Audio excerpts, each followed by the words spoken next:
U.A.W, the Labor and Workers Advocates for Worker Solutions. And Pat, would you like to say a few words? I would. First of all, Kevin, thanks for taping this. And I want to thank these four great guys. I've dealt with them for a long time. And Labor Advocate Worker Solution was early known as U.A.W Concern. We started in Kalamazoo, Michigan, when a plant that wasn't even 30 years old. They brought in Mr. Brady, and he said, we're going to close this plant etched in stone at the next model year. It was a lie. It stayed open 9 years longer, but it's a lie of what we know in this country today. Our organization is fighting hard. 4 years ago, we asked for a congressional hearing. We went first to our own congressman because in politics today, they tell you, did you present it to your own congressman?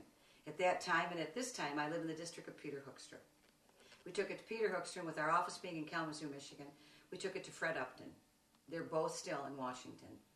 They said at that time what was our problem. We were telling at that time we were concerned about union activities and monies being taken out of locals. We went to the United States Labor Department and we proved that. Our group continued on, and we felt as we went on, we had gone to all the agencies and we talked to different workers. Kalamazoo stayed open 9 years, and what's happening in the country today is the CEOs.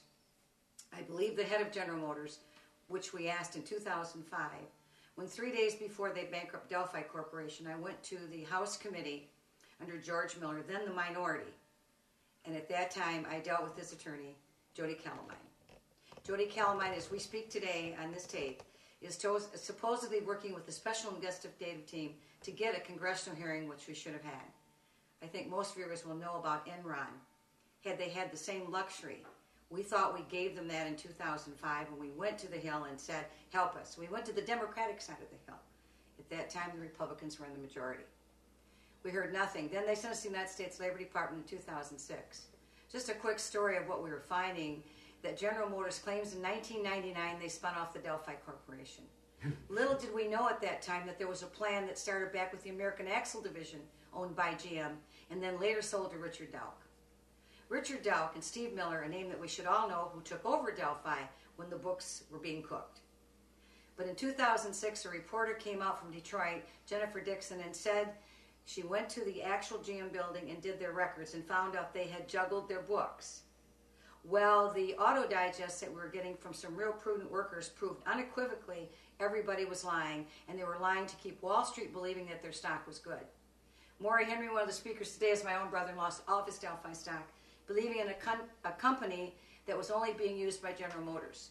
We have in our possession a prospectus at the present time up on the Hill with the investigative teams and networks and congresspeople, which we are contacting as we speak today. We are proving unequivocally that there's something wrong and there is a cover-up in Washington.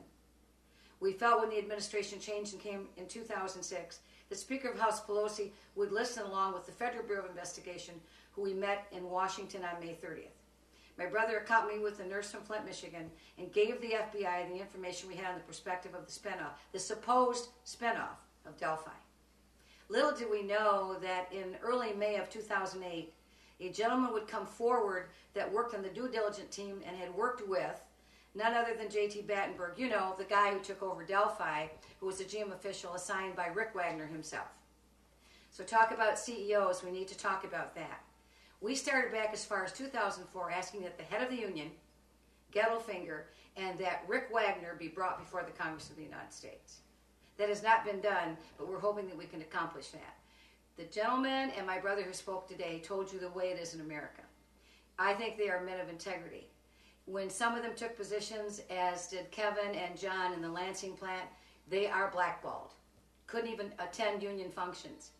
My brother didn't know what was going on, but he had enough sense to keep a prospectus that showed that they were not paying their taxes.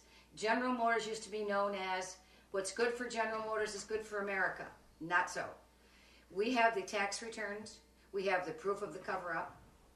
We also in this time have the cover-up of at the auto hearings.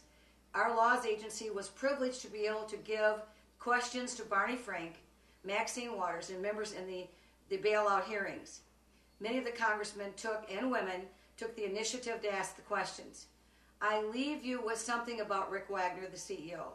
I have no sympathy for Rick Wagner. We even had to go so far as to write a book to talk about what we knew about the Hill. The book is known as Dispute This. You can see it at www.aoutmobile.com. dispute this small cap U.S. We have named the names. We talked